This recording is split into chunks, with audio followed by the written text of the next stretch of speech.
Hello and welcome to the Game Theory Podcast. I am your host, Sam Vecenie.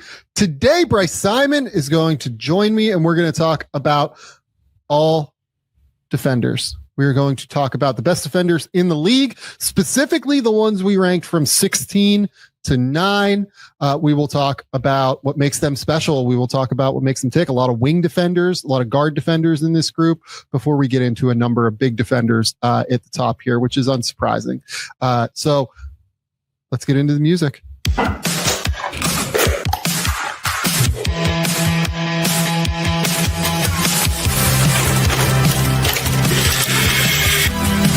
They do have a timeout. Decide not to use it. Way downtown. Bang! Bang! What is this going to be? Wow! Are you kidding me? Hello and welcome to the Game Theory Podcast. I'm your host, Sam Vecenie. But if you watch the tape, what you will see completely orchestrated this game. Bryce, what's going on, buddy? What's up, Sam? How are you? I'm doing well. I am excited to continue to talk about defenders. This was a really fun project. I realize it's off season. People are always looking for content. I can't imagine there's very many podcasts out there doing their top 25 defenders in the NBA and being able to talk about it in the detail that we are. As we were going through last episode, I'm kind of impressed with us, like the level of detail and the nuance. I don't know what else I expected. Like I said, on that episode, I had 16 pages of notes for this. So I shouldn't have expected anything else. I'm like, I think the real, sicko NBA fans are really going to enjoy this little series. That's it. And honestly, I thought that this was one that defense is so subjective on some level, right? That it's hard to really quibble with one person's list versus the other, as we kind of talked about at the top, right? Yeah. That, roles are so disparate around the league. Like comparing bigs to guards is so tough. Like if you want to have Ivica Zubac at number 9 because you just value a big body who can, shut down the lane. I think there's by all means a case for that. By all means, what do you value, Sam? Right? What do you value? Yeah, that's 100% right. So I don't know that there's a ton of space to be like, hey, you guys are wrong on this. Probably are based on your assessment. You know what I mean? I think there's just so much wiggle room to be able to do this. You know what I mean? I think Sam, I truly think some people would have 15, the best 15 bigs as their top 15 players. Totally. I think there's some people who believe that to have a good defense, it has to start with the foundation of the center position. And while I don't necessarily agree with that, I understand the idea. I get it.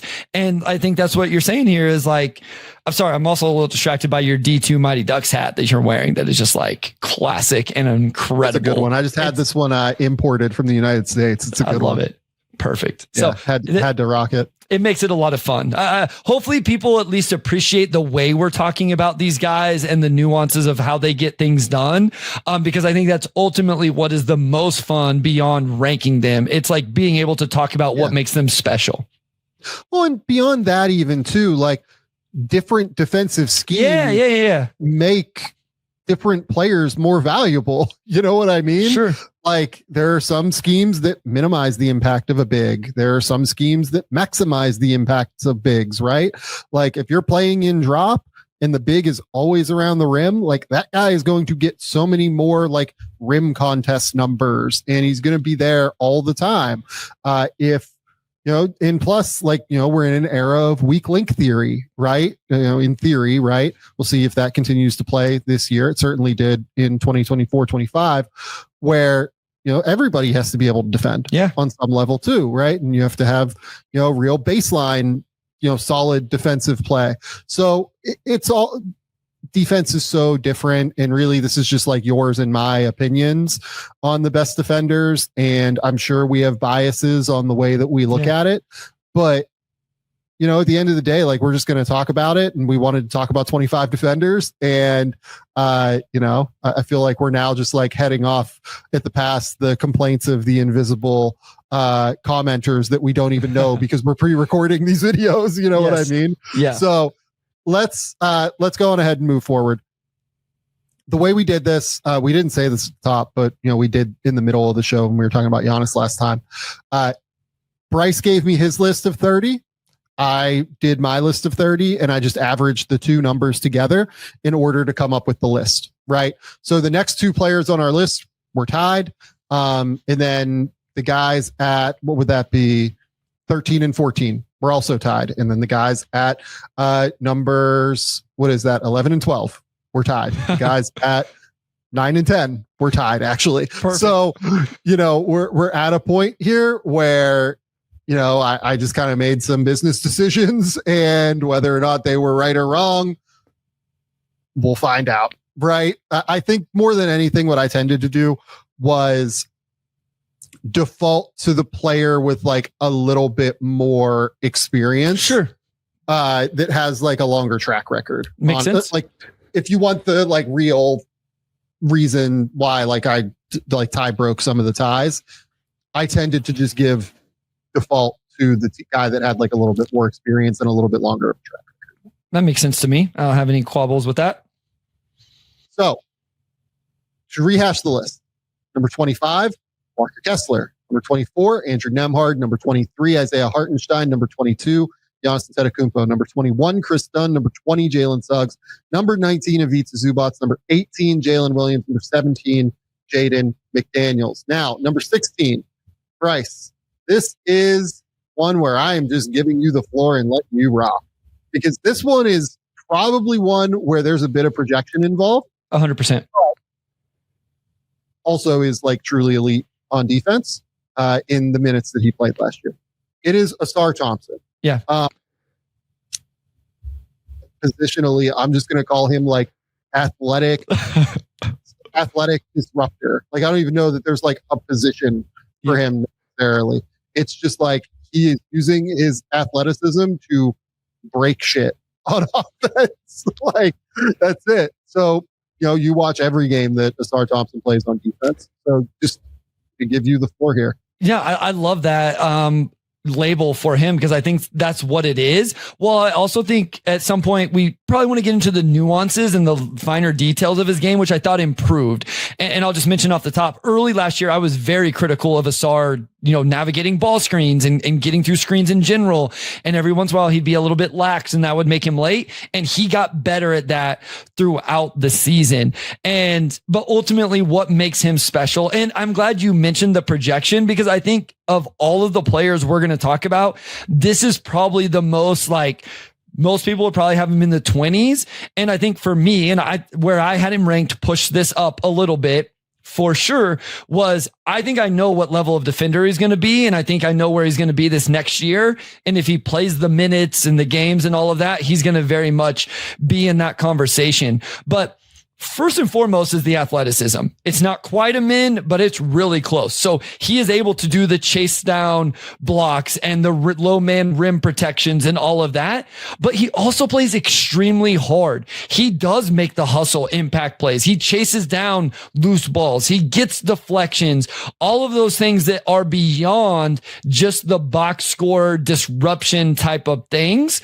And again, I think he got better and better throughout the year at the point of attack. He got better playing with his chest, keeping his hands off, staying down. He had to guard Jalen Brunson in that NBA playoffs against the Knicks. And while there was some times he had to learn things, and I'm not that Brunson didn't getting at times, I felt like every time Ausar went to the bench, you saw Brunson like just turn it like, okay, I got to go get it right now because he's over there taking a rest. And so I just think he's extremely overall impactful while continuing to grow his like point of attack, ball screen navigation, all of that. And then one final thing, he's a big time defensive rebounder for a wing that can then start transition. And a lot of today's conversation will be about guys who start transition. And the final episode as well. Ausar is a guy that starts transition for the Pistons with disruption and with defensive rebounding. Well, look, like I would argue that there's really only one other guy that we're going to talk about today that does it at the level that Ausar does. Yep, and I would agree. Yeah. I mean, it's pretty real. Like the ability to grab and go, the ability to just like, he is so athletic that at times like he will just grab the ball out of midair, like as a block shot or as like a steal, right? Like he just takes the ball from people. And then when he does that, he has enough ball handling ability and athleticism in the open court to be able to start early offense for the Detroit Pistons. And that is super, super valuable. And I think it's an underrated part of defense because it's, only half defense, right? Offense certainly plays a role in that too. So with Ausar, what stands out, I'm really glad that you brought up the idea of like Jalen Brunson, like the tricks of the trade, kind of being able to get him, right? The little up fakes, the things like that. The foul trouble is ultimately why, I had him right around here, honestly. I had him like 2 spots lower, but like I had him right in this space. There are guys who can kind of trick him a little bit, who can like get him, but it almost doesn't matter, because he's so athletic and like so gifted. And the other thing about the Thompsons that I think goes so underrated is these are not small dudes. Yeah. Like I think people sometimes pigeonhole with them just purely athletically and in terms of frame with somebody like Andre Jackson, right? Like these dudes are like 220 pounds. Like they are thick through their chest. They are strong.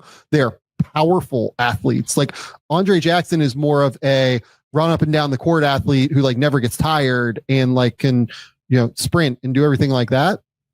But like, I think there are times where like he doesn't take contact. Like you watch him guard Jalen Brunson, whereas you watch Ausar Thompson guard Jalen Brunson. Like Ausar can take the bumps.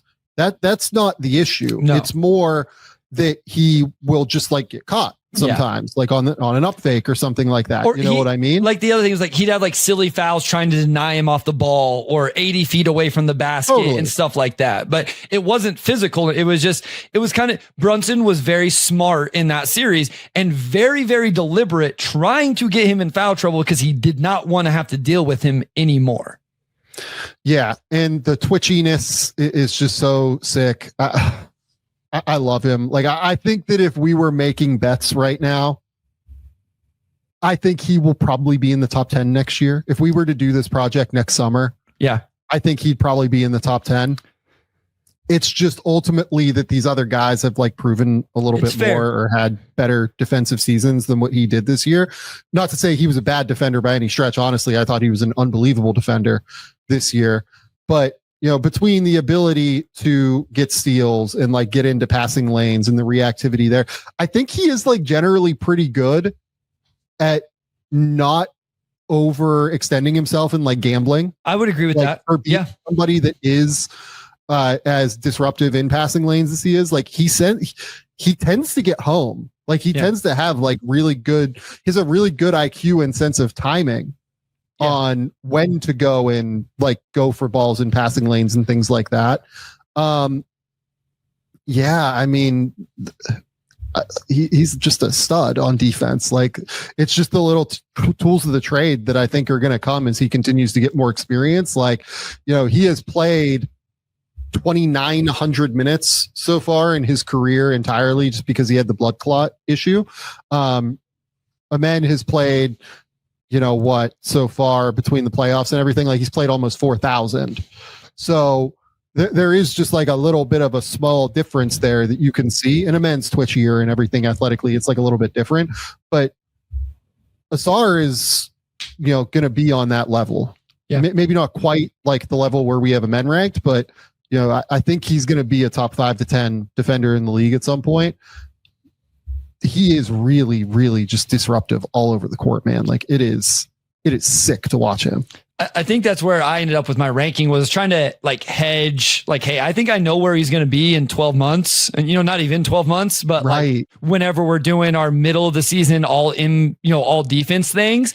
And it's like, man, I don't want to look crazy for having him at 23, 5 months ago, but also trying to appreciate what like you said, a few of these other guys are pretty established across the board. Honestly, all but one is pretty established with their career. One other guy is pretty young, but is a big time defender in his own right, obviously. But I'm okay with him being here for now. I just, with the caveat that I do think it's going to rise.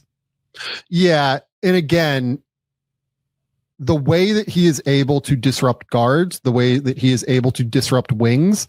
I mean, there were times I felt like where they would put him on fours and there were no issues there, physical fours, not really fives yet. But no, honestly, I wouldn't say that.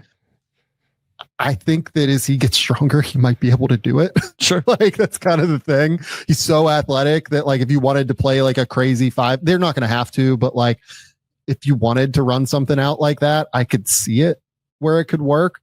But again, if you do that, then you're kind of reducing his help side impact where he's a monster, in terms of ground coverage. He just covers an immense amount of ground all over the court. He's a real, rim rotation guy, being able to get there and get home, and certainly contest shots. I think he actually does a really good job of verticality too. Is a rim protector, going up and rotating from the weak side and retreating while still getting incredibly high in the air and using his length to its fullest potential. And then additionally, he can go from there to close out onto shooters and potentially block a shot on shooters, right?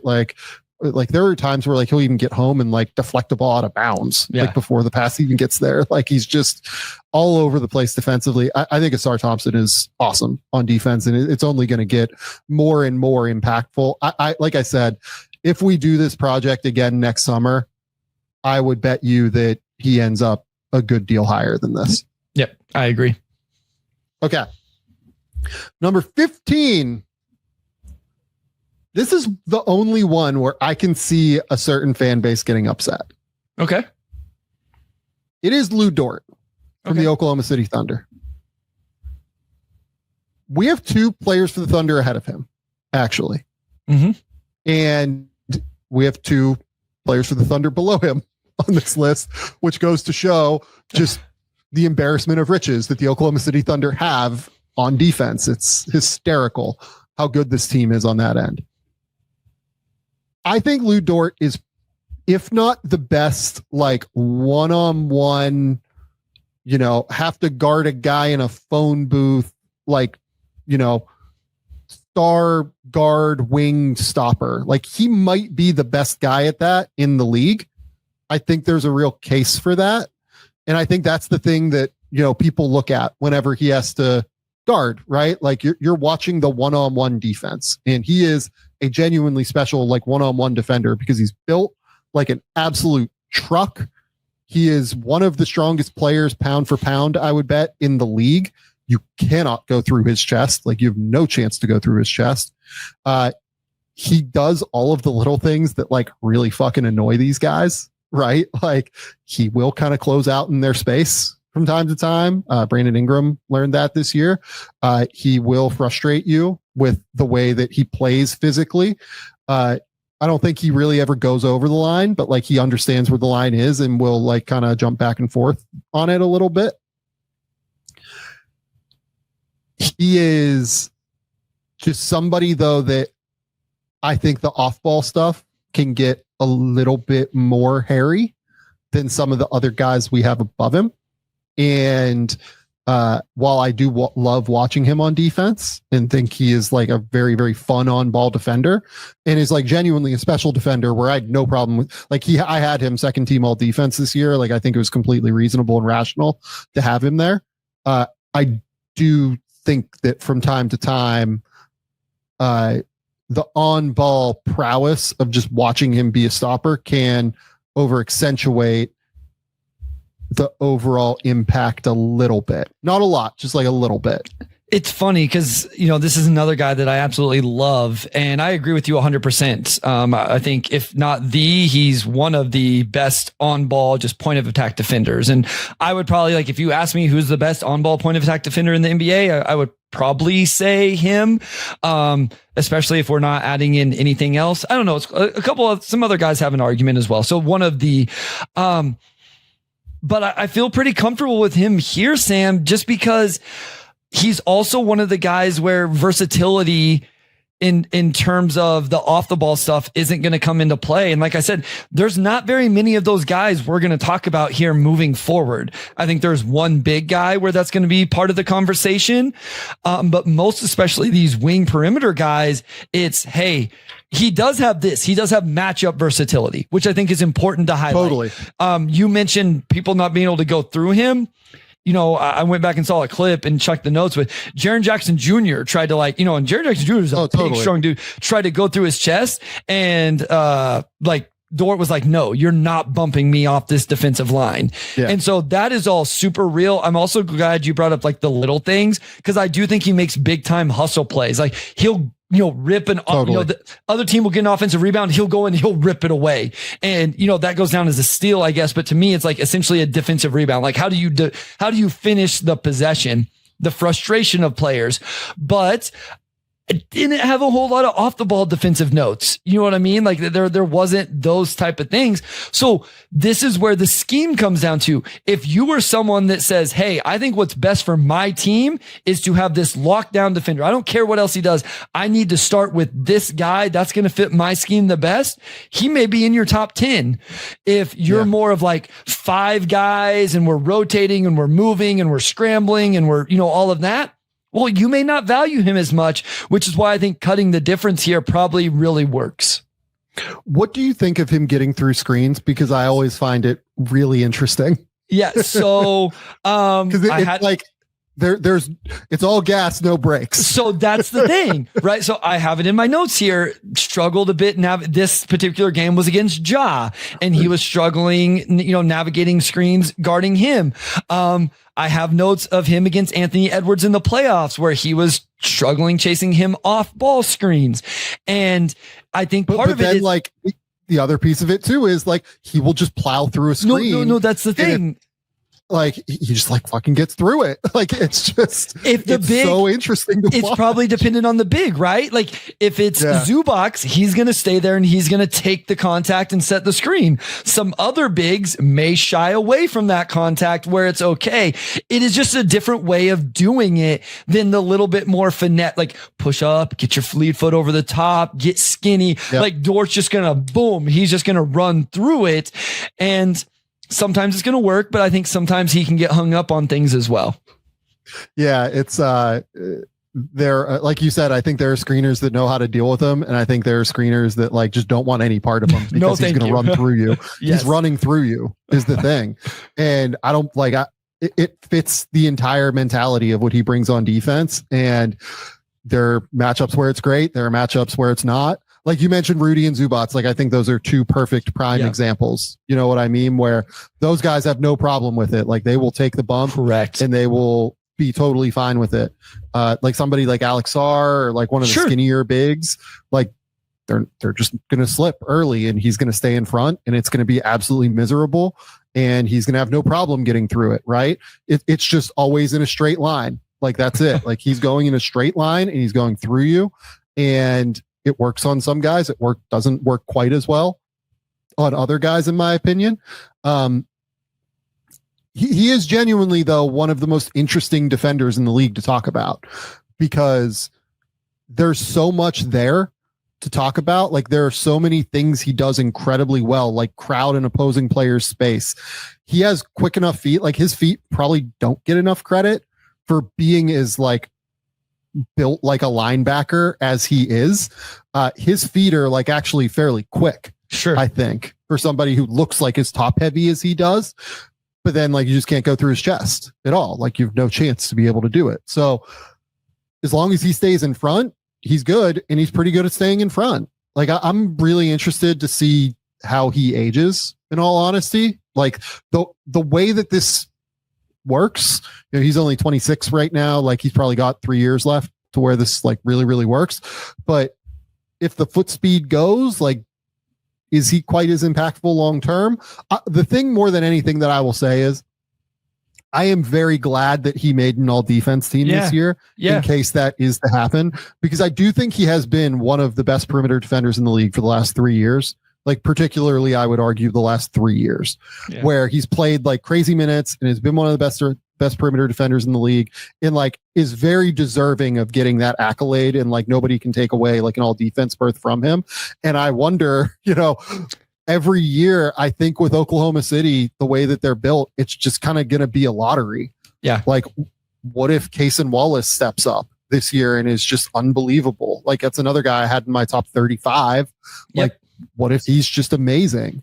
What if Caruso plays 65 games this year and plays enough minutes? What if, J-Dub is there again, right? Because we know he's going to play enough minutes. What if the voters just decide, well, Shea won MVP, let's give him an all defense berth as well, right? Like, I'm glad he got that, just because I think, again, that the Thunder all defense of it for the next couple of years is probably just going to be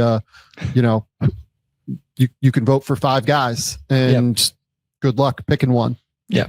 Yep. It's going to be tough. And so that's a good point. I'm glad he went ahead and got it, because any year it could be multiple years in a row where it's like he was the third guy in the Thunder and didn't quite make it on. And he absolutely deserves to have at least one to his name. I think that's right. Okay.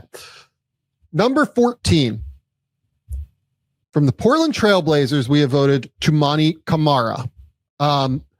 This is one that I think just a lot of people probably haven't watched a lot of on defense, because Portland the last couple of years has been kind of out of it by the time like January rolls around. This year, they kind of worked their way back into it, and Toumani was like a huge piece of it on defense. But I think he is a joke with how good he is on that end. Yeah. Like this is one guy where they are going to be very good on defense this year. Like they're going to be a top 10 defense, I would guess, because they're going to have Klingon for a full year. Hopefully. Drew Holiday is there now. They're very clearly building around that piece of it. They are clearly going all in on like making their identity defense. And I think people will take notice of that. I think he will be their best defender outside of maybe Klingon. We'll see what Klingon can do on that end. I think he has a chance to be like very special on that end. If he continues to like get into better shape and like just lose some of the baby fat that he had this year and everything. But Camara on the wing is like awesome. And it's positional. It is smooth. It is polished. The big thing with him is like the guy just like takes charges and like is always in front of you. Like, it's very similar to, it's more disruptive than what Nembhard does, but like, it's very similar in terms of like, he just like kind of seems to teleport to areas where he is in front of his man and making it exceptionally difficult for that player to be able to get any space to be able to do what he wants to do. Yeah, and it's funny because when you just look at like he averaged 1.5 steals per 36, less than a block. He feels more disruptive than what those numbers say, because he takes charges. I don't know where the deflection numbers land, but it's just like he does disruption in a way that doesn't always show up in the box score. So I'll give you an example. A possession against the Lakers. He almost steals the ball from Reeves at half court. So he's getting out, he's picking up early, and he's going to slow and stagnate the possession because he knocks the ball away. And then the possession runs through, and then he ends up taking a charge on Jackson Hayes, rotating off the ball.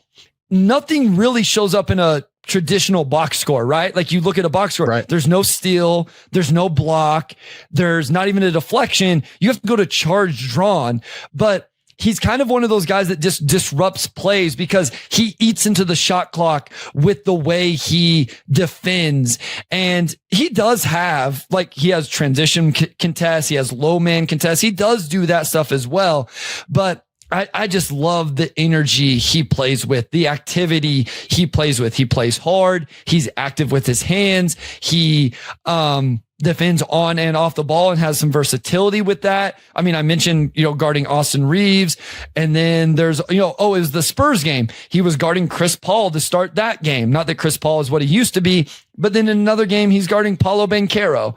And so I just love the all around versatility, again, kind of a buzzword as we've gone throughout this, that he has, and he never gives up on a play. There's a very specific one I remember against the Pistons. He's guarding the ball screen. He gets clipped a little bit. He peels off. Cade tries to throw the lob to Duren, and Toumani is there to contest it and knock it away. Like, he's just always giving those multiple efforts on and off the ball.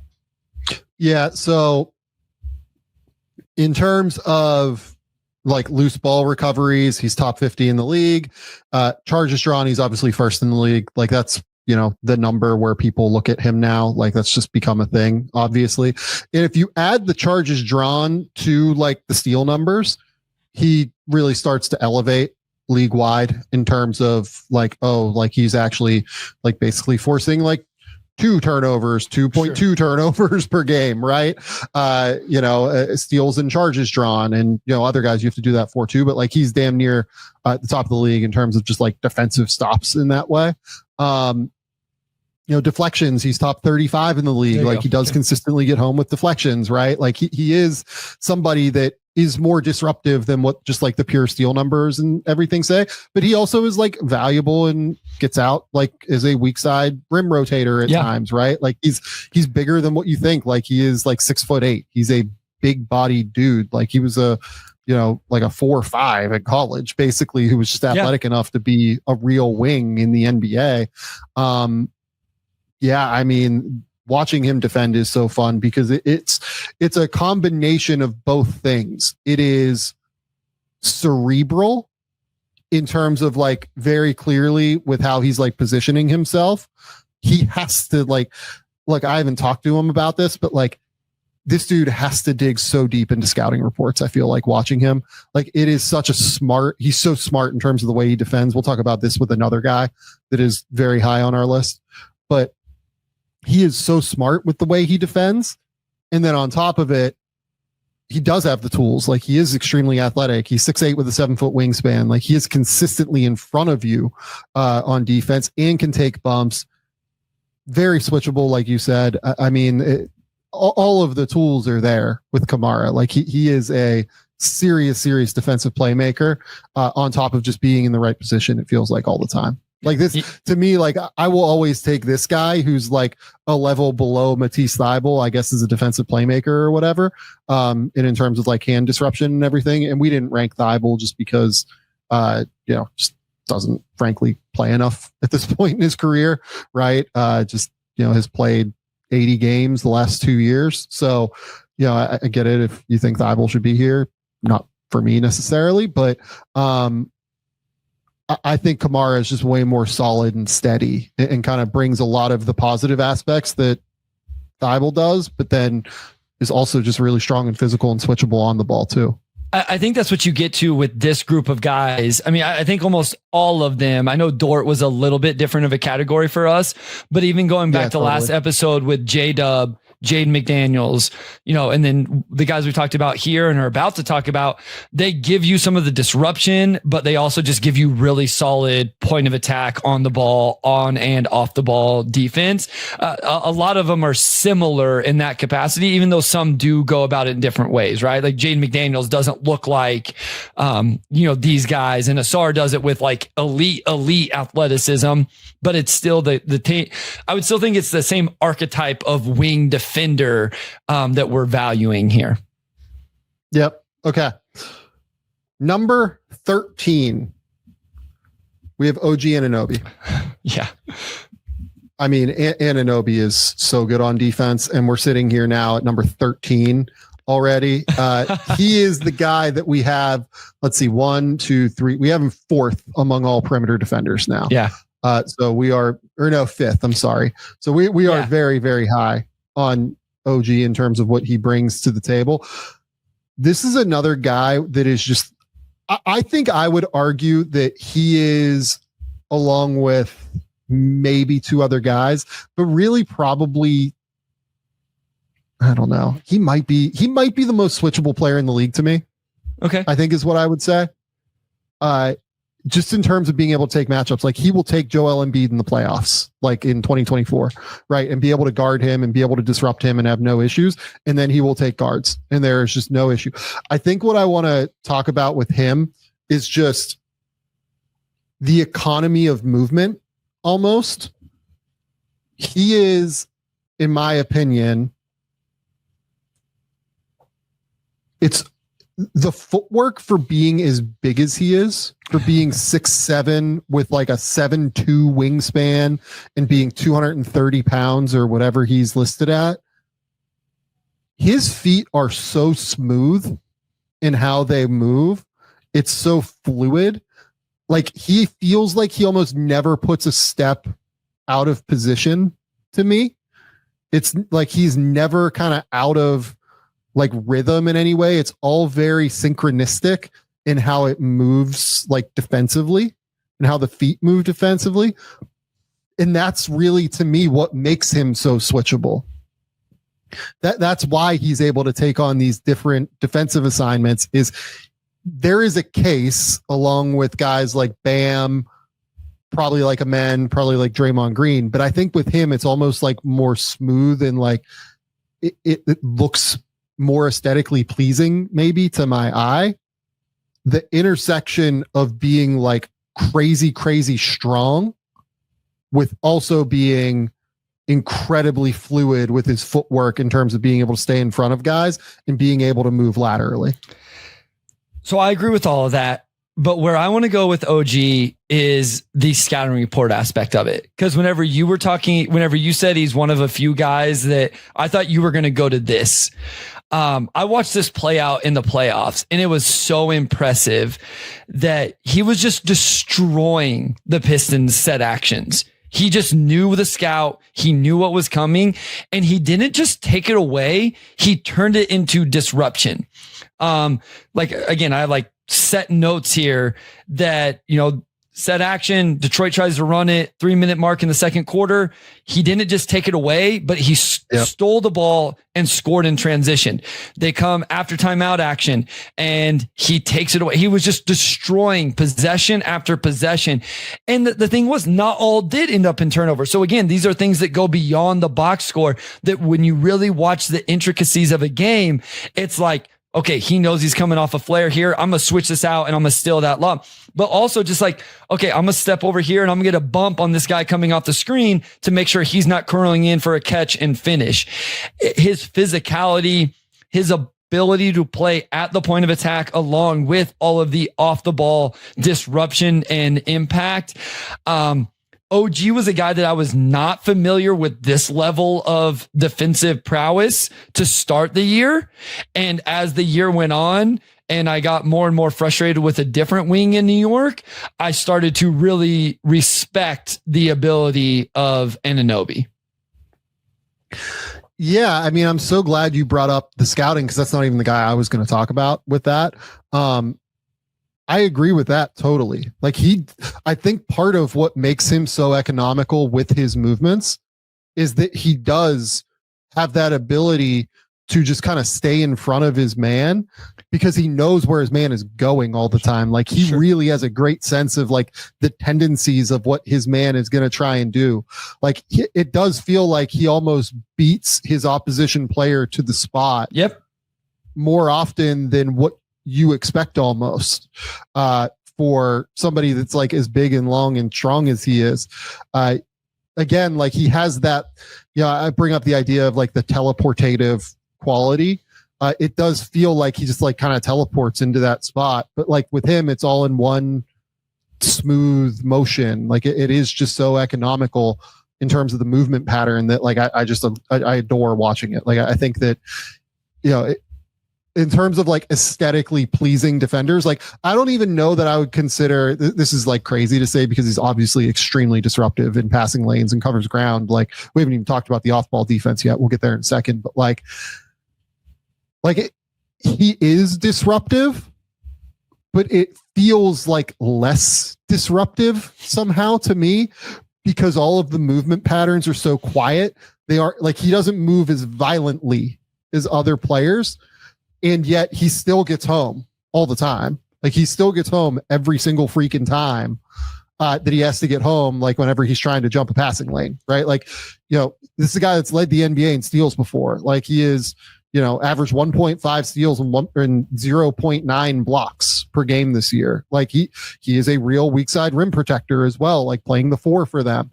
He's constantly available. He is so big that it's hard to go through his chest, and he's very good at being able to retreat whenever he's using his length in weak side rim rotations, right? Like he's an excellent low man because he can guard 1-on-2 on the backside in an elite level. And he just like completely understands, okay, my guy, if I'm the low man here and I'm guarding in the corner and I am responsible for the man on the wing and the man in the corner, he positions himself perfectly in between those two and makes it exceptionally difficult to be able to hit for the guard to be able to manipulate him because he's so long and so athletic. I think honestly, like I wonder if he's too low for us. The more I think about it, it is weird that he's only made one all defense team. I had him all defense this year. To be completely transparent, I understand why he didn't make it. The Knicks like completely fell off a cliff defensively, like at the midpoint of the year, but I think he like really held up that defense this season and like got them to the point where they were even league average. And I think that like quiet economical movement pattern and the fact that he's just like a quiet dude, right, kind of understates the impact a little bit. Like you watch Jalen Suggs, it's very like violent, like everything is so energetic. It's so, you feel his presence with his energy. With Lou Dort, like you're watching him on the ball constantly. Yeah, because he's taking on every single difficult matchup. Toumani Camara takes charges like every game, it feels like. But with OG, it's just very like it is almost like a quieter defensive game that still is just like immensely valuable. Yeah. And what's crazy is for it being that way, he's so physical, like he's a physical presence, and when we talk about like how different of how he will get his chest into you and bump you like off the ball. It's what's amazing as we go through this list. I hadn't thought about it as much where again, a lot of the same archetypes of players in terms of versatile on and off the ball impacts. I know there's a couple that aren't quite the same, some level of disruption, but just like the different levels of athletes. Like you compare OG Anunoby to Jaden McDaniels body type, and it's like vastly different types of bodies. And it's kind of fun that you see the levels of success they can hit, even though they are built completely different. Or pretty different. And again, like I mentioned, like, Ausar with the elite level, overall, like twitch and athleticism. But yeah, OG, it's funny you say that because I had it in my notes. I essentially apologized to OG on my Substack for not voting him all defensive team after watching some of the playoff games. And then it's like, man, did I undervalue him again, 3 months later when we're doing this? I don't think 13 is disrespectful to anybody whenever we're doing this. And we have mentioned that there's a little bit of a tier here throughout this entire episode. I think it would be hard to break him into next episode, but should he have finished this episode or been right at the top? I think it's a fair question. Yeah. So we have him as like the 5th best perimeter defender in the league. We have 8 bigs above him. Once you get into the top like 25, realistically top 20, maybe you're fighting for all defense every year because at the end of the day, like guys are going to get hurt. Yeah. And like Anunoby this year, Anunoby's one of them. Unfortunately, that's why he's only made one all defense team, since 2021, 43 games, 48 games, 67 games, 50 games, 74 games, right? So like, based on current criteria, has only been eligible for all defense even 2 years. But, this year I thought he should have made it. Yeah. Like I thought he was awesome on that end. Sure. Okay. Number 12. Go the guy that was hurt this year, but made first team all defense the previous year. Herb Jones. So the difference for me with Jones is that I do think he is like slightly more disruptive than Anunoby. That's ultimately why I went with him ahead of Anunoby on defense. Like you can, realistically say that they're quite similar. Anunoby is a little bit bigger and stronger. Herb Jones is, a little bit, I think he's even like a little bit taller, honestly, than what Anunoby is. But I think that Herb last season, his peak defensively where he was just like literally everywhere, took on every tough assignment, was also exceptionally disruptive with his hands in passing lanes and with his hands like getting into guys' dribbles. I think that is probably better than anything I've seen from Anunoby at the end of the day, like at the highest point, which is why I kind of gave him the benefit of the doubt here and ended up with him. I had him at number 10, and here we're ranking him at number 12. So what are your thoughts on Herb Jones? Yeah, I had Herb at number 12. Again, right in this, most of these guys are going to be right there. I mean, even when we get into the next episode, I assume we have some differences in order, but it's not going to be, I don't think, that crazy. I think it came down to the same thing with me, just like scattered throughout, extremely disruptive, insanely disruptive, over and over and over, so disruptive on and off the ball. But I do think he's good at the point of attack as well. And, like he's able to do that. It's not always super flashy, but he stays down and he can guard. He has some versatility because of that size and that length. But I think what really catapults him into this range is that disruption and his ability to do that, whether it's a passing lane, on the ball, still off the ball, block from behind. This was a guy that averaged, right under a block in that year that he was first team all defense. So he can do it in a multitude of ways. Yeah. I think that on the ball, he is just so active and energetic. He is so able to like get into your shit, while also being able to not like have to fight in recovery, right? Like he is able to play so tight to you while also not getting beaten. Sure. Like he doesn't have to give you any space. It's actually like genuinely special to me how tight he can play up on somebody and then just like not have to give them any space and then just like stays in front of you. Oh, you're going to cross over? No, I'm just going to stay in front of you here. Like most guys get beaten that way. And like, look, he occasionally gets beaten. Like, every guy on this list gets beaten occasionally, but the ability to just like stay in front constantly, despite playing as tight as he does with his hand or with his length and like constantly being able to get his hand into the dribble. I think it's like genuinely pretty ridiculous. Yeah. Like he's a real like wing stopper. And then off the ball again, like ground coverage everywhere. Unbelievable. Like this. I mean, look, he's not, because we're going to talk about two guys ahead of him that I think are better at this, but I think he would probably be number 3 for me in terms of being able to play in the 1-on-2 on the weak side.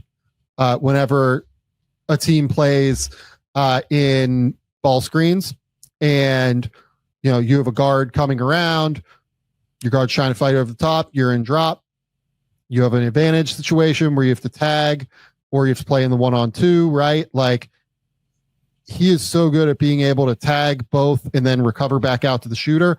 Or if you hedge and you're stuck playing like the 1-on-2 on the weak side and you have to scramble around, he's like, I think he is so good at judging and not getting manipulated by the ball handler and being able to get into like a steal position to be able to make a play. He is awesome. He is, so there's a great mix of like intelligence and tools here is really the key. And the final thing I'll note is just like the scramble defense. We haven't talked a ton about scramble defense here as we've done these videos, but like, I think he's an unbelievable scramble defender. Just his instincts to be able to find the right player. You just mentioned court mapping. That's really what that is. Like he maps the court at such a high level that he knows exactly where he has to get to when he's scrambling. I'm glad you brought up the manipulation that defenders and offensive players have gotten so good at in the NBA. When you're a weak side tag guy, that on ball guy is manipulating you consistently and constantly with his eyes, with ball fakes, all of that. And so being able to read other aspects of the play, like you mentioned, court mapping, what is actually open, what isn't, where is he trying to move me based on who I'm guarding on the perimeter? Is that a 45% 3-point shooter out there? So his eyes are somewhere else because he's trying to move me away from that guy. And then the scramble, just understanding, using that length. We've talked about this with guys that, length is great, but can you use it effectively? And so when Herb is rotating and he understands the one more pass is coming next and he gets a handout in that passing lane and gets a deflection numbers are cool. But really what that means is he just took away a wide open catch and shoot three when his team was in scramble. Like that may be more impactful than a steal that leads to a transition, because he took away a wide open catch and shoot three that guy might hit, whatever percent of the time. So he just provides all of those different nuances. Completely agree. Okay. Number 11.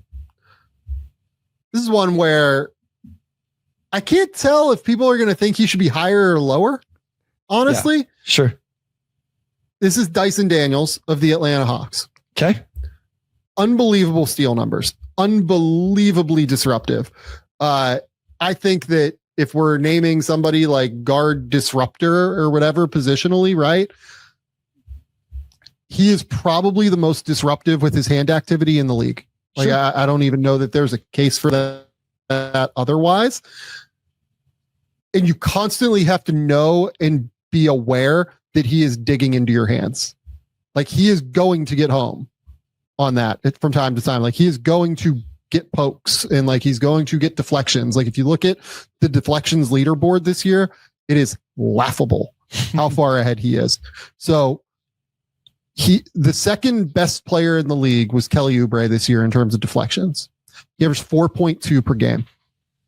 How many deflections per game do you think Dyson Daniels averaged? Wait, what did you say Oubre was? 4.2. 8. He averaged 5.9. It's not that aggressive, but like, I thought it, okay. The only reason I said that is I thought somebody said he had doubled up number 2. I must have misheard. It's not quite. Yeah, it's not quite doubled up number 2, but like he has doubled up like number 25. Okay, like maybe that's what it was. That's I wouldn't have guessed that high if I wouldn't have thought I heard that. So, okay. Yeah. And here's the other thing too. He's an incredibly smart defender. He is very good on the weak side. He is very good at, his off-ball defense, I think, is actually kind of underrated now. Yeah. Because people will look at the steal numbers and they're crazy or whatever. He does a lot of his best work, I think, with steals, just kind of getting into guys' handles a lot of the time. But he will also, he is actually great, I think, at himself manipulating ball handlers. Like, he will absolutely play that cat and mouse game back with ball handlers when they'll start, trying to manipulate him by looking to the corner and then hitting like the wing, right? He'll stunt to the corner and then jump up and go get a steal to the wing. Yeah. Like, it's really cool watching him on the backside, because I think he is one of the few guys that, like, on the defensive end will manipulate ball handlers, as opposed to the way we talk about obviously off the offensive guys often manipulate defenders in that way. Give me your overall thoughts on Dyson Daniels, because he is a genuinely great defender. We have him at number 11. I think he probably has more flaws defensively than anybody else we have in the top 14, but the highs are like just so like marvelously high. This is the ultimate, what do you value? Because if you're going to play a certain scheme defensively and value the disruption where he is truly elite. I love like how you brought up him manipulating offensive players and tricking them and playing that cat and mouse. We often talk about that with drop coverage bigs, not as much as like weak side tag guys. And the off ball defense is better than what he gets credit for. And a lot of his disruption comes from that as well. But if you're like, hey, we are going to be the best deflection, steals, transition team in the NBA, Dyson Daniels might be higher for you. So I want to make sure that people understand we agree with all of that. Like, all of it. I think of the guys we've talked about, he's probably the worst point of attack defender we've talked about on this episode. So that would be Ausar Thompson, Lou Dort, Toumani Camara, OG Anunoby, Herb Jones. Would you disagree? Straight up solid, guard my man, stay in front of my man, take away disruption, which disruption is part of it. I think I would agree, but I think he's in the same category as Camara and Ausar. Okay. That's fair. But like, I would agree with you that he's probably the player I'm ranking last in terms of just like, I need to stay in front of my guy. Yep. Right. I really think that his hand activity on the ball is like really disruptive for opposing guards and is like very, very hard to deal with. But I don't think I would disagree with your sentiment here. Yeah. And so like, and I want to be clear, we're comparing him to the 5 of the 20 best defenders in the NBA by our own ranking. So yeah. And he does not 45, but like he is genuinely the best like defensive playmaker and like disruptive player at creating turnovers and getting, defense to offense of any of these guys in the league. Yeah. I would argue. And so maybe one other guy ahead of him that is better at that, but like, he does bring like a genuinely special skill here. Yes. That is huge for Atlanta. And that's why he's at 11. I mean, I hope people have understood the sentiment as we've gone through this of how hard this was and how we didn't want to come off disrespectful to players. But if people want to know why is he on this episode, I assume Hawks fans are going to tune into the 1 through 8 episode and then be pissed. That would be my rationale. And we must have both have him ranked right around this spot. I had him 10. So you must have probably had him 10 or 11. It would be that when you get into this range and you want to nitpick and try, ultimately, Sam, it's why is he not ahead of any of the bigs, right? We have one true perimeter player that will be on next episode. Why does Dyson Daniels not make it into the bigs? That would be why. Even though I just said I don't think he's as good at the point of attack as everybody else we've talked about on this episode, we still have him ranked higher than all of those players other than one. Every other name you will see moving forward, there are 2 perimeter players and only one of them is ranked the next spot, would be my assumption. And so I just, that's the thing that keeps him from being like, top 10, top 8, get ahead of some of the bigs that everybody's going to know. It's just what order do they come in? Yeah, I think that's right. Again, like truly unbelievable defender. Yes. Unbelievable on that end. And like for a long time was like one of the guys that I feel like I came on here and said like, I'd be trying to get him out of New Orleans. Like I thought that he was awesome there. Like I thought that on a permanent basis, he was one of the best perimeter defenders in the league. Lo and behold, that has happened. Like he is very clearly one of the best perimeter defenders in the league. And we have him at 3 among our perimeter defenders. Yep. I'm guessing people are going to be mad at the fact that we don't have him 2 because of the guy we have at 2. But before we get there, we have one other guy to talk about. So we have one big in this group of players, hilariously. Okay. It is our second Minnesota Timberwolf. Yep. It is Rudy Gobert. We have Rudy Gobert at number 10. Rudy has long been one of the great NBA defenders. I don't even know that we need to do an in-depth scouting report on Rudy. He literally won Defensive Player of the Year in 2024. I would say that obviously an unbelievable rim protector. Truly, an absolute wall at the rim. He is 7'1" with a 7'7" wingspan. And I have no beef with Rudy whatsoever. His won Defensive Player of the Year now 4 times, has been all defense 8 times in his career. I felt like this year he was genuinely very good on defense. They finished 6th in defense, and he was exceptionally good. I did feel like we saw a little bit more of the cracks, just in terms of his positioning being slightly off here and there. And I'm really interested this year now to see what that looks like, because they are losing Nickeil Alexander-Walker, who ate up a ton of really high leverage defensive minutes for them. They are going to maintain Julius Randle and Naz Reid, both of whom are not great on the defensive end. Anthony Edwards, it comes and goes, I would argue. Like, there are moments where he's unbelievable on the ball defensively. There are moments where he just kind of has to like kind of settle in a little bit on defense and not bring that crazy energy. Mike Conley is getting older. Like, Mike for many years was great at getting through screens and was a great partner for Rudy.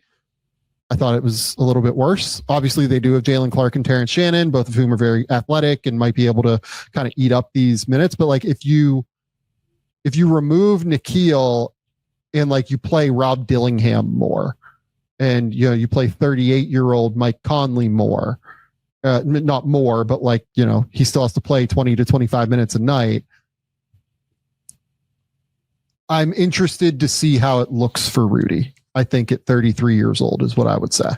Yeah, I mean, I think it felt wrong having him this low, but especially when you get into the bigs that we're going to get into, it's like, I just, at this point, I don't know that he has the versatility of any of those guys. And there were just times where I didn't feel like his presence was felt as much as previously. And he's still a monster at the rim. I think he still absolutely changes the mindset of offensive players. He changes the trajectory of their shot attempts. Like, all of that stuff is still very true, Sam. And I even think he got a chance to show in the playoffs that like he doesn't always get played off the floor defensively in the playoffs. Like, I made the argument 2 years for what it's worth. I've made the argument that if anything, he gets played off the floor because he can't crush mismatches on the other end of the floor. Like, he's not good enough offensively to take advantage. It's not because he's just, getting cooked against small lineups on the defensive end. But again, I think this will be interesting, kind of the feedback we get about this, because I do think most people probably consider him higher than this, but look, here's what I would say, Bryce. Like I mentioned that it was Zubac who finished 10th last year. He didn't. He finished 6th. Yeah. Rudy actually did finish 10th in all defense. Yeah. So he barely made all defense, and he didn't make all defense in 2022-23. Yeah. So maybe not. Maybe people will be in the same ilk of like, hey, this is still super impactful, while also acknowledging that this is another one. Like, we've had 5 or 6, right? And I mentioned that at the top, that we'd have a few, that the versatility would not be the word for that team or for that player, right? And he's one of those guys that doesn't offer as much ball screen coverage, scheme versatility, and coverage versatility. He is what he is. He's still really good at it. I don't think it's as impactful as it once was. And that's why he ends up at this spot behind some of these other guys we'll talk about. It's absolutely true. And I just felt like the positioning was like slightly worse last year, and he didn't have the ability always to like get there in recovery. Sure. In the way that, we're so used to with him. Again, like this is so far on the margins, you know what I mean? Yeah. And I think that where you and I probably on some level, like, we'll just disagree with people. And, again, this is where we like have to talk about the fact that we just have like very differing, schemes are different. And like Minnesota's entire scheme on some level is built around Rudy Gobert. Yeah. Right. It's built around having him in drop coverage and having him be the guy that is consistently always trying to be there and trying to be available, and that he is the guy in the middle that's protecting the rim, and they're filtering a lot of what they do toward him at the rim a lot of the time, honestly. Again, I just felt like he wasn't quite as explosive with his movements this past year, and you saw that occasionally come up with like when he had to like be the final line of defense. I felt like there was a slight decrease in terms of him just being available and being able to get all the way home and like truly contest the shot in the way that you need him to contest the shot if he's going to be, just at home and guarding around the basket. And again, like, it's not like he only does that. I think he does an okay job when he is, sure, away out on the perimeter on an island, right? But it's just like a little bit. It's like a little bit worse. It's not, again, like I don't want to sit here and, trash Rudy because I think he's one of the 10 best defenders in the league, but I do at least want to note why we have him at 10. And I just felt like it was like slightly off this year. Not like massively, but just like slightly. Yeah. And I think, and especially when you get into this, there's some real tiers, even I think with this top 10. And he would be in the same tier as at least I think the next two guys. I don't know what the rankings are. Definitely the next guy. And for me, one other guy that will be on the final episode, but just to go back to it one more time, whenever I think about what I would want to build a defense to start off with, while I understand the value of Gobert, and if 8 other guys were gone, I would take him. The big specifically that we both have in front of him just offer a level of versatility overall that I don't think Rudy does. I think that versatility is kind of the key. I think you're right. The other final thing I will bring up just in terms of like getting home, right? Because that's really what I brought up is like getting back. Like this kind of says it to me. So around the basket this year, Rudy Gobert contested 5.8 shots per game, according to the NBA site. That was like 15th in the league. Like it wasn't wildly high. Like typically Rudy has been unsurprisingly like extremely high. Like he was in the top 10. He averaged 7.3 contests at the rim in 2024. In 2023, he was at 7. This year he was at 5.8, and this is, playing essentially the same number of minutes. He played 33.2 versus 34.1. So I just felt like, and like, I didn't even know what those numbers were before I said that, but it does actually weirdly line up with what I'm saying, that like, he just like slightly did not get home. I felt like as often in help, to be able to like go over and contest all the way. And like in, like drop coverage, I felt like his positioning was just 5% off. Like we're not just like very, very slightly would get beat from time to time. And, he's always been a guy where it's been kind of like he's an awkward mover more than like a truly elite mover. For a bit, like for a guy his size, obviously he moves incredibly well, but it is still awkward because he's so long and his legs and limbs and everything are so long that, as you get older, some of those things, it can be a little bit harder. You know what I mean? Like it can just be a little bit harder to start again, right? Like if you get hit on a pump fake for whatever reason, it used to be that he could just go and get the shot in recovery. Like he might not be able to do that as much anymore. You know what I mean? Yep. So it's a harder conversation with Rudy. And if he comes back and is the defensive player of the year again this year, like I guess I wouldn't be stunned, but he is 33 now. And I do wonder if that 2024 year is kind of like the last hurrah of him being like a true top 5 defender in the league and like one of the, all-time greats. Like he is genuinely one of the greatest defenders we've ever seen. And the fact that he is 33 years old and is still a top 10 defender is like batshit bonkers to me. Yep. Like we're going to get into the guys we have at the top in the next episode. And I think we only have 2 other guys in their 30s in the next episode. Yeah. So like for him to be here still is pretty wild. Yeah. And again, the scheme and flexibility is a real factor for me too. I don't want to sit here and say like he can't guard in space because I think it is an overblown thing, but you do really have to play a drop scheme with him. Yes. He will get beat if you consistently play him in a switch situation. You know what I mean? Correct. So yeah.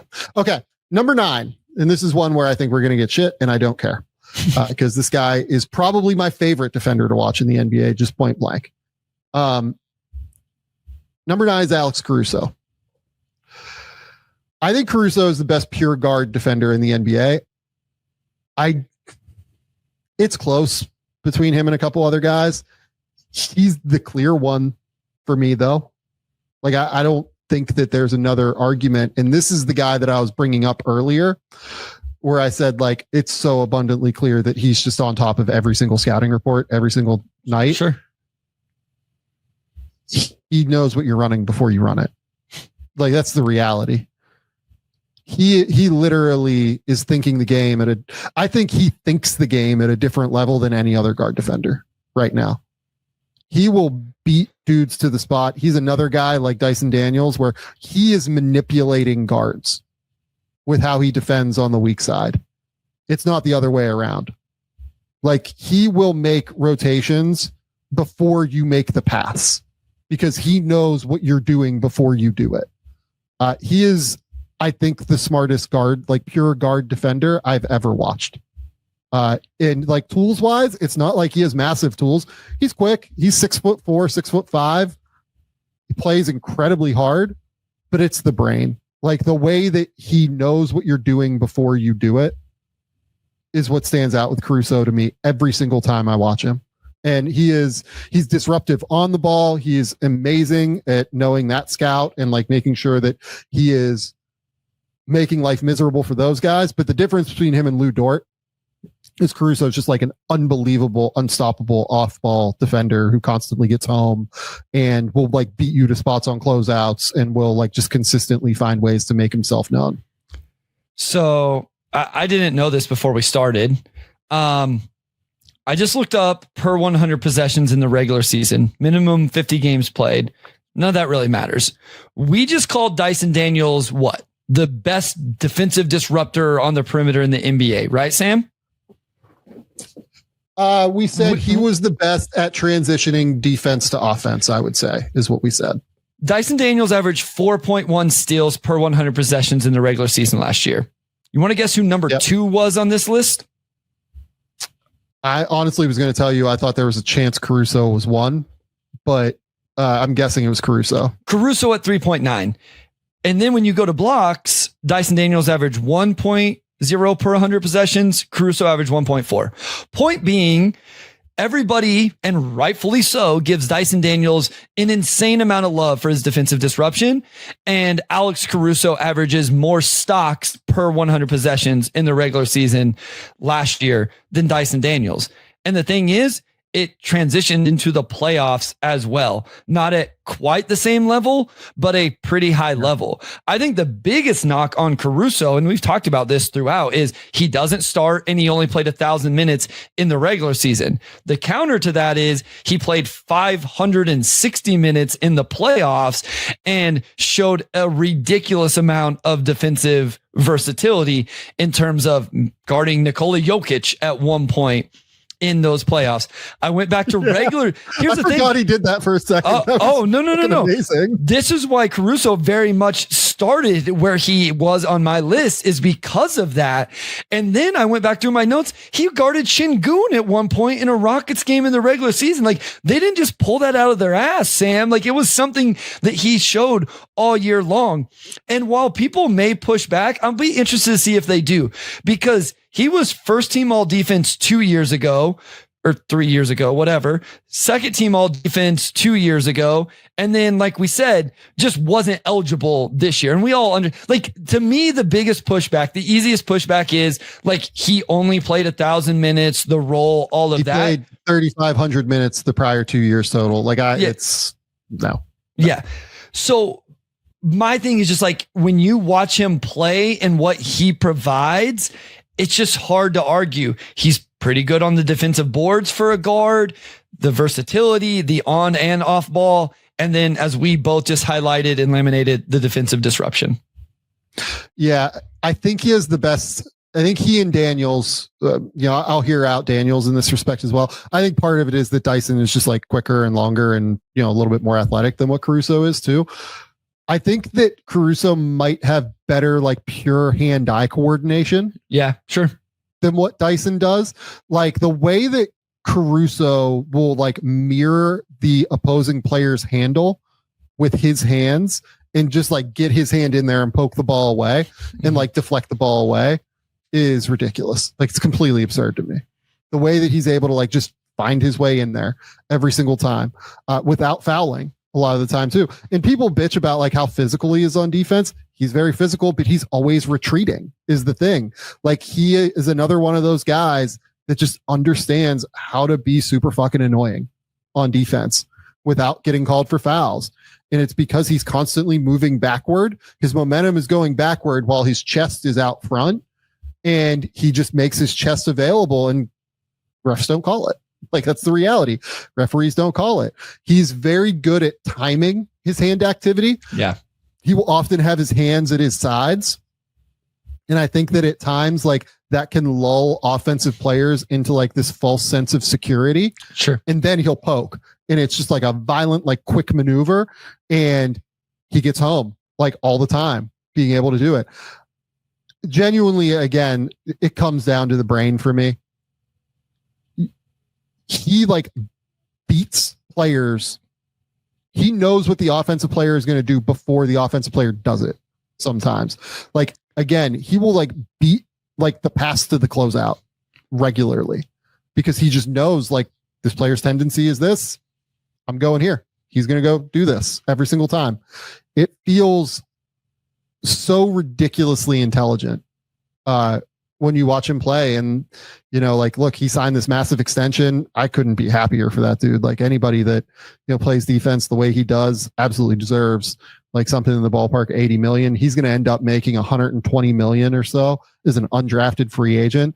I mean, I said that Chris Dunn, like, guys like that are my favorite kind of player in the NBA. The guys that like have to rearrange their career after a certain point.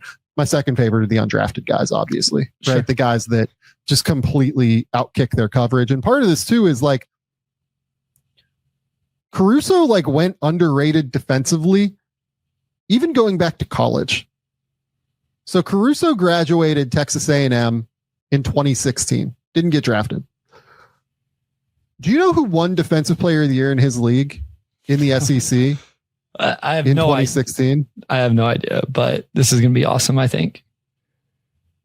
I'm going to check this just to confirm, but I think I wrote about this being fucking insane at the time.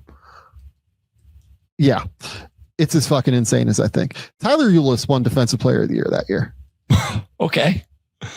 And Tyler Ulis worked his balls off and played hard and like was super disruptive with his hands. Tyler Ulis is 5'9" and like 150 pounds and like got moved around and like did not cover ground at all on defense. Like, the level to which I think the public understands defense now has just so drastically, you know, improved that I think people understand all of the things that Caruso does, all of the things that certainly that, you know, maybe Ulis does less of now, but Caruso has been going underrated as a defender, even literally since college. And it is bonkers watching him play. The level of intelligence and IQ mixed with hand-eye coordination, mixed with quickness, like for being 6'4" to 6'5", like he's very quick and will beat guys to their spots offensively. But I think a lot of it has to do with his brain and a lot of it has to do with the prep in terms of just like understanding where these guys are going ahead of time. Yeah, and I think a relentlessness that he plays with on the defensive end is a huge part of it as well. And and then that equates to winning plays and hustle plays and all of those type of things. I think my favorite thing you brought up was the hand-eye coordination, because that's one thing I'm always looking for with players. And I think it can be underappreciated, the ability to get your hand to the ball. Like, seeing it is one thing. Knowing that you need to stunt and dig at this ball is one thing. Actually timing it up right and getting your hand to the ball in the right spot at the right time without fouling is absolutely another. And his hands are absolutely incredible in that way. It's unbelievable. I love watching Alex Caruso. Again, like, maybe we're slightly pushing him too high, but we'd be doing it because he is my favorite defender to watch in the league. Sure. Is the reality. That's just my opinion. Like, I will get more enjoyment watching him defend than like anybody else in the league. Maybe Amen Thompson would be number one or number two. Like, it'd be one of those two. I just love watching how disruptive he is, how smart he is. Kind of, you know, you can just learn a lot kind of watching him defensively with the way that he's thinking it out there, I think. Okay. So to run through today's gauntlet. Number 16, Ausar Thompson. Number 15, Lou Dort. Number 14, Toumani Camara. Number 13, OG Anunoby. Number 12, Herb Jones. Number 11, Dyson Daniels. Number 10, Rudy Gobert. Number 9, Alex Caruso. By this point, you guys can probably guess who the top 8 are defensively in some order, and it will be very interesting to see if people guess the right order or the wrong order. We will be back on Sunday with our final 8 rankings, and then the next Thursday we'll be doing 2020 redraft is kind of my vision. So, Bryce, project's going well. I'm happy with this. This has been more fun even than what I thought it would be. I agree. No, I agree 100%. So, like I said at the top, I think just talking through each player is more enjoyable than even what the rankings are. You know what I mean? And so it has been a lot of fun to get into the nuances of what we like about each of these guys. Completely agree. Bryce, tell the people where they can find your work. Tell the people what's going on. Yeah, at Motor City Hoops on Twitter, on Blue Sky, got the Substack. Some more stuff will start coming out over there once games get going again, which isn't too crazy far away. The Pistons Pulse podcast. Otherwise, Game Theory podcast with the Sam Vecenie. Continue to listen, watch, support, share, like, review, and most importantly, well, I don't know about most importantly, listening is most important, but go over to YouTube and subscribe. Go hit the subscribe button over on YouTube. Like Bryce said, we are up over 64,000 subscribers as of the time of this recording. We appreciate you guys immensely for coming to hang out and watch us, listen to us, subscribe to the channel, everything that you guys do. It means the world to us. We thank you all so much for doing it. We will be back again on Sunday. That's the plan. 2 times a week. That's the goal. These are all pre-recorded because I'm out on vacation at this point. But thank you all for coming to hang out. Until next time, we'll talk soon. Bye.